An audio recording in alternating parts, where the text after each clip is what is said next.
Assalamualaikum and good afternoon everyone. So now I'm with one of the best political analysts, Fahda Putri, that will present us 3 assumptions about Russian and Ukraine war. So now time and place is yours. Okay everyone, so let me present you about 3 assumptions about Ukraine and Russian war. The first assumption is Putin knows he is losing. This stems from the mistaken idea that Russia's main goal is to seize control of large parts of Ukraine, and therefore, when the Russian military performs badly, fails to advance or even retreats, that this amounts to failure.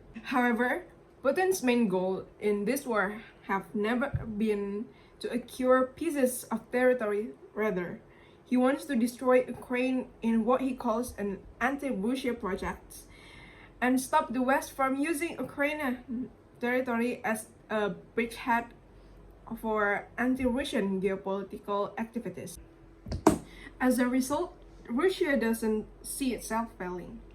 Ukraine will not join NATO nor be able to exist peacefully without considering Russian demands on Russification and denazification, meaning a halt to any military cooperation with NATO. To follow through on these goals, Russia needs to sustain its military presence on Ukraine territory and keep attacking Ukraine infrastructure. There is no need for major territorial gains nor taking Kyiv, Ukraine's capital. Even the annexation of the Luhansk and Donetsk regions, which Moscow sees as only a matter of time, is an actually local goal to make Ukraine pay for incorrect, pro-Western geopolitical choices over the last 2 decades. In Putin's eyes, he's not losing in this war. In fact, he likely believes he is winning, and he's happy to wait until Ukraine concedes that Russia is here forever. The second assumption is the West should find a way to help Putin save face, thus decreasing the risk of further, possibly nuclear escalation.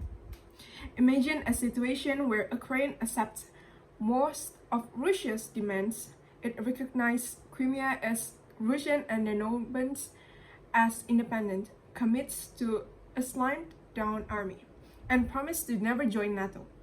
Will that end the conflict? Even if to many the answer appears to be an obvious yes, they're incorrect. Russia may be locked in a battle with Ukraine, but geopolitically, it sees itself a waging war against the West on Ukrainian territory. In the Kremlin, Ukraine is seen as an anti-Russian weapon in Western hand, and destroying it will not automatically lead to Russia's victory in this anti-Western geopolitical game. For Putin, this war is not between Russia and Ukraine, and Ukrainian leadership is not an independent actor, but a Western tool that must be neutralized.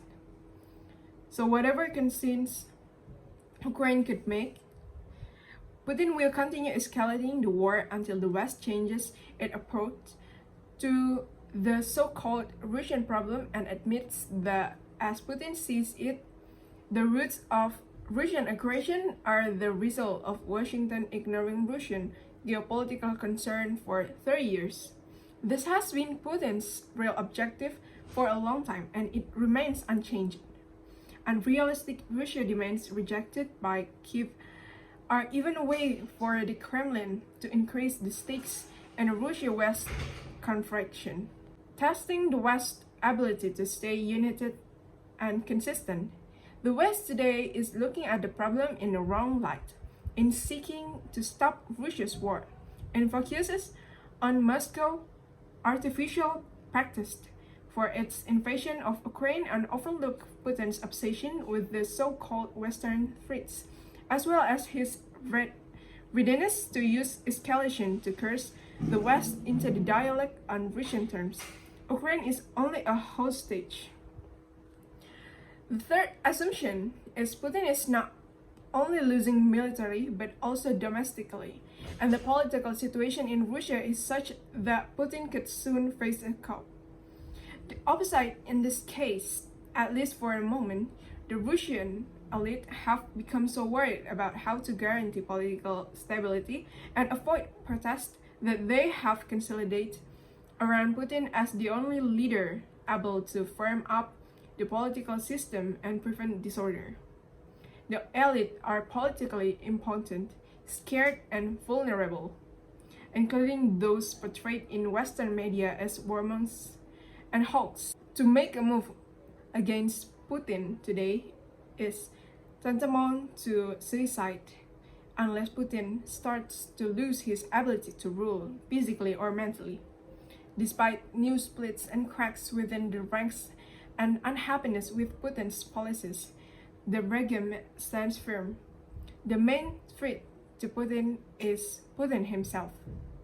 Although time may be against him, the waking up of the elite is a process that will take much longer than many people expect. It will depend on how present Putin remains in day-to-day government. Is there any preference that you will add again? I think it's all enough. Thank you for your time joining our media here. Sure.